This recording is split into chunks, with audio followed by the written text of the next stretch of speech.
In today's video, I'm going to teach you how to copy a Discord server or duplicate your own.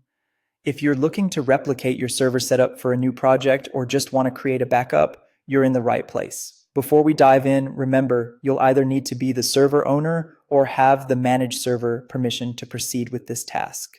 Let's start by ensuring you're logged into the Discord app. If you're not already logged in, go ahead and do so and then navigate to the server that you want to duplicate. You'll find this on the left side of your Discord interface in the list of servers you're part of. Once you've clicked on the desired server, direct your attention to the top left corner of the screen where you'll see the server name. Click on it and a drop-down menu will appear.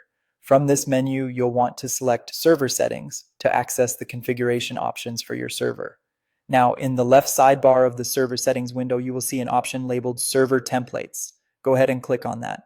This feature is what allows us to create a template of your current server setup. Within the main pane that appears, you're prompted to give your template a name. This name might be something simple like Project Backup or Community Expansion, whatever best describes your intention for the duplicated server.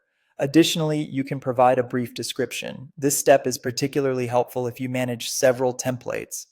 A concise description can save you a lot of time and confusion later on when trying to identify which template is which. Once you've filled out the name and description, you'll notice the Generate Template button beneath these fields. When you click it, Discord will work its magic to create a server template. It's as simple as that. However, we're not done quite yet. Now, you need to preview this template before generating your new server. Look for the Preview Template button, which lets you see exactly what will be transferred over to your new server.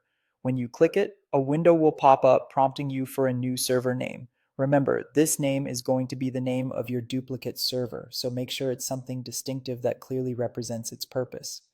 Once you've entered a name that you're happy with, it's time to finalize this process. Click on the Create button. Voila, you've successfully duplicated your Discord server. Your new server will appear in your server list with all the settings and channels from the original.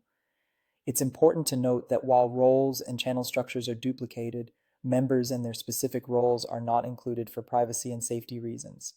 And that's it. You're all set with your new server.